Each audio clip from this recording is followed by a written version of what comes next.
Welcome back, everyone, to the Wedge 52 Gridiron podcast. I'm your host, Wedge. Today's episode will be the 10-minute report Panthers.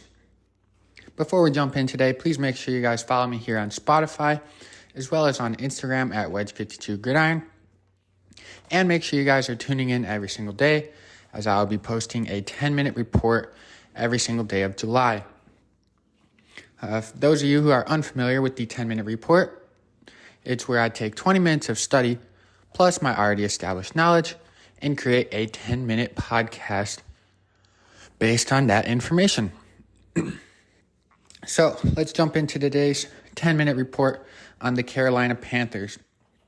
Starting off, this was a big offseason of turnover for them. They were very active in, very active in one large trade, draft trade, as well as picking up several free agents, of notable names, let's say. To start things off, they traded DJ Moore, wide receiver, to Chicago for the number 1 overall pick. Along with that trade, they also sent some draft capital in the 2023 draft that already occurred. They sent the 9th overall and the 61st overall, as well as their 2024 first rounder and their 2025 second rounder. So they decided that their time to make a move for their future. They're obviously we're in a rebuild after last season and past couple years really. But they decided that they found someone they want and they decided to make their move. With that first overall pick, they drafted quarterback Bryce Young out of Alabama. I'm sure everyone knows this already. Bryce Young has raised, despite his good numbers on the field and his very good performance at Alabama, having Alabama be one of the top teams in the country for the past couple years. Under Bryce Young, a lot of questions have been raised or a lot of jokes have been made about his size. He is listed at 5'10", 205 pounds. Well, yes, it does seem small, and it may hinder him some. It make his job harder, make it harder for him to be as successful as he was in college at the NFL level. But just some players' heights and weights for comparison. Tua is 6'1", 216. Kyler Murray is 5'10", 207. And then Russell Wilson is 5'11", 206. So those are guys that are in the league, have had success, throughout their careers already. And then future Hall of Famer Drew Brees is 6 foot, 209 pounds. So those are just some comparisons, height and weight wise, to maybe just put it into perspective a little bit more. But in college, Bryce Young had 8,400 yards, 80 touchdowns, only 12 interceptions, and a 65.8% completion percentage in 3 seasons at Alabama. So again, really good numbers. I would say more people would say Bryce Young would be the number 1 prospect out of this draft over C.J. Stroud. But we will see how that turns out for all parties involved. But drafting a quarterback, number 1 overall, definitely comes with pressure. There's definitely concerns with his size and being able to transfer his skills to the pros. But the Panthers did make a good effort, I think, to put some pieces around Bryce Young that'll help him out development and have other players on his team that are trustworthy and can make an impact and help him look good, help him develop better.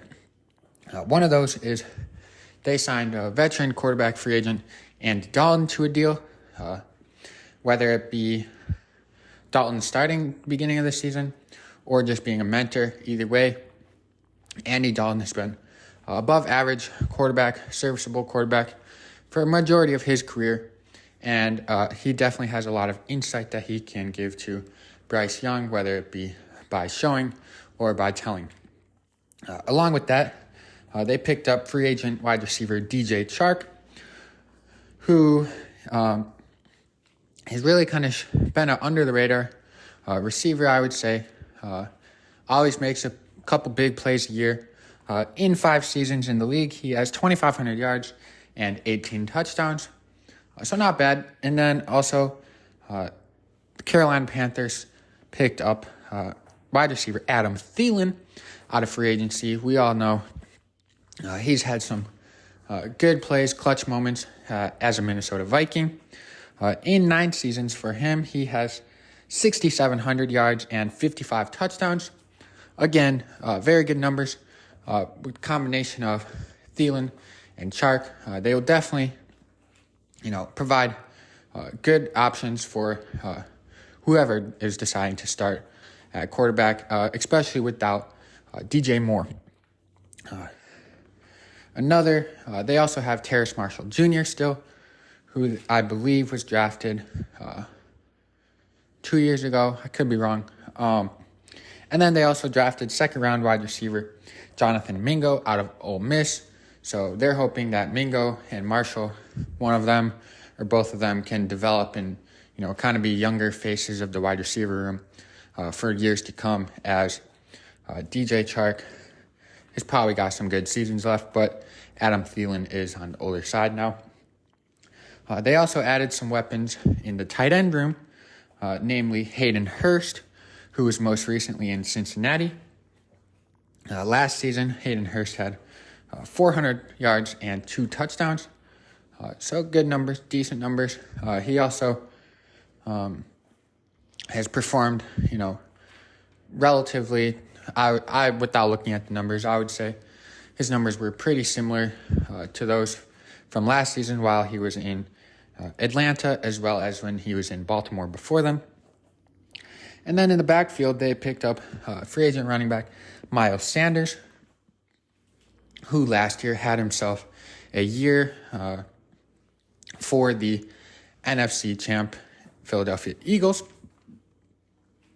He had 1,269 yards, rushing yards, as well as 11 touchdowns in the 2022 season. So that's probably their biggest name, biggest free agent signing in terms of production. It's going to have the most riding on his shoulders, I guess, to continue, with those kind of numbers, 1,000+ yards, double-digit touchdowns, is, I'm sure, the expectation of Carolina Panther fans, coaching staff, management, as well as probably Miles Sanders. So, the last position group on offense is the offensive line, who I would say is kind of probably middle of the pack to slightly below middle of the pack around center Bradley Bozeman.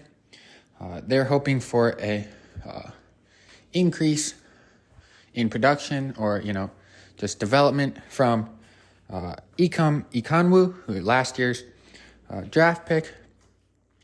And then moving to the defensive side, their defensive box is actually pretty solid, led by probably Brian Burns and Shaq Thompson. But last year, Brian Burns had incredible numbers, but he's been a stud since he's been in the league for Carolina. That was an excellent selection by them. But Brian Burns, last season alone, had 63 tackles, 12.5 sacks, and 17 tackles for a loss. That kid's a stud, as well as Shaq Thompson, who's been in the league for longer than 4 years. I want to say this will be his 8th or 9th season. But last year he had 135 tackles and 8 tackles for a loss from that linebacker position. And then they also have Derek Brown, who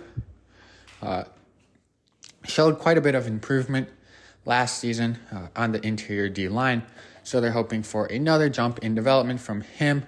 That will really ramping up their defensive box and keep all of their, couple key pieces in there. Again, I think I've mentioned it in a different podcast, a different 10-minute report. But if you have a solid enough defense, it can keep you in some games to win a couple extra games maybe. If your offense is a little lackluster or has holes in it that could potentially be exploited or, have bad games, things like that. They are looking to improve their secondary, though, who was not the greatest last year. Obviously, cornerback J.C. Horn. He is a pretty good starting cornerback.